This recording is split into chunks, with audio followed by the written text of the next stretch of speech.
பறக்குது பிரியாணி.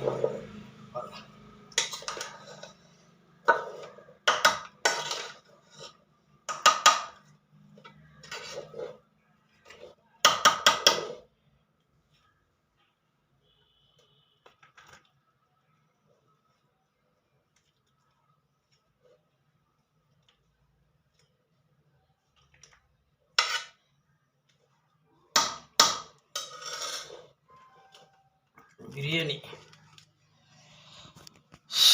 பாப்பா இந்த பிரியாணி பாருங்க. அதாவது நம்ம வீட்டில் செய்கிற பிரியாணி வேறு எங்கேயுமே வராது.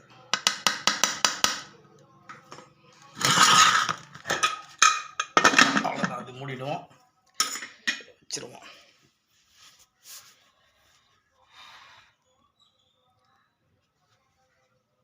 அதாவது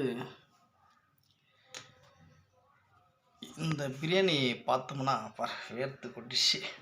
அதாவது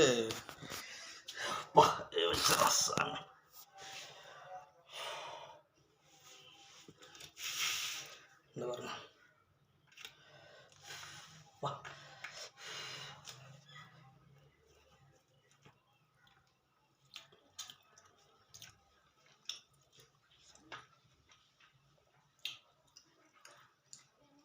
ருசின்னா ருசி. இந்த மாதிரி பிரியாணி அடிமாவலாம் பாருங்கள். அப்படி கறி வச்சு அப்படியா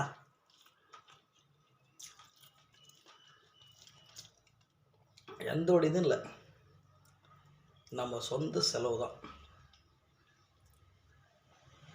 சாதாரணமாக கறி வாங்கிட்டு வந்து அப்படியே வெங்காயம் தக்காளி அரிஞ்சிட்டு இஞ்சி பூண்டு நசுக்கி போட்டு பட்டை லவங்கம் பூ அன்னாச்சி பூ இதெல்லாம் போட்டால் இந்த பிரிஞ்சி இலை இதெல்லாம் போட்டு பாருங்கள், அப்படியே கொழுப்போட இருக்குது கறி.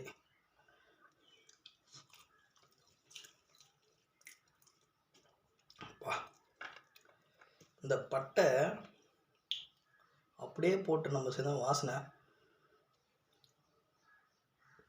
ருசின்னா ருசி தித்திக்குது. இதோட பட்டை வந்து ஒரே இடத்துல வாங்கணும். சாப்பிட்ட உடனே காரம் இருக்கும், அப்படியே தித்திக்கும். அதுதான் இந்த பட்டோடைய மகிமை. மலைக்கோம்பு இது எல்லாம் பிரியாணிக்கு போட்டே ஆகணும். இதெல்லாம் போட்டால் தான் வாசனையாக இருக்கும். ஜாதி பச்சடி இது போட்டோம்னா இன்னும் அதோட தூக்கும்.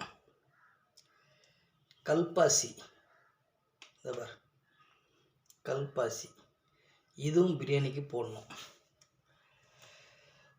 அதாவது இதெல்லாம் பிரியாணிக்கு போட்டோம்னா சாப்பிட்றதுக்கு அப்படியே சும்மா அப்படியே வச்சு அப்படி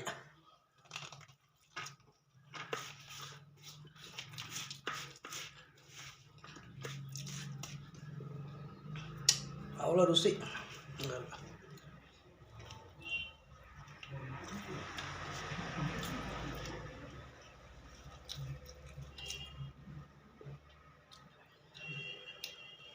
சாப்பாடு அப்படியே பல இருக்குது. நம்ம குக்கரில் சேர்ந்தது தான், எந்த அரிசி இல்லை, சாதாரண அரிசி தான். அதாவது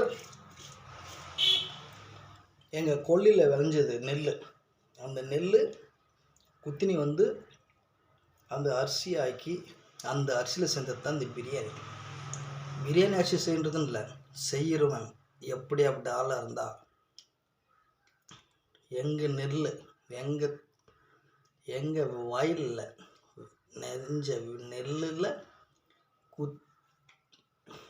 நெல் குத்தி சாப்பிட்ட பிரியாணி இது.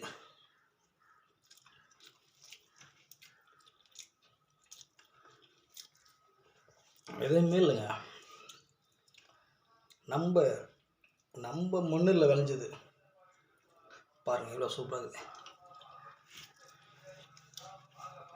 எங்கள் கொல்லியில் விளைஞ்சது நெல் குத்தி அரிசியாக தான் சொன்னேன். நம்மகிட்ட போங்க. உண்மையிலே சொல்கிறேன், நம்ம சொந்த நிலத்தில் விளைஞ்ச அரிசி தான் பிரியாணி. ஓகே நம்மளுக்குள்ள சண்டே அன்றைக்கி பிரியாணி சாப்பிட்டாச்சு. சூப்பராக. உங்களுக்கு பிடிச்சிருந்தா நீங்களும் சாப்பிடுங்க. அப்புறமா அந்த கறியெல்லாம் அப்புறம்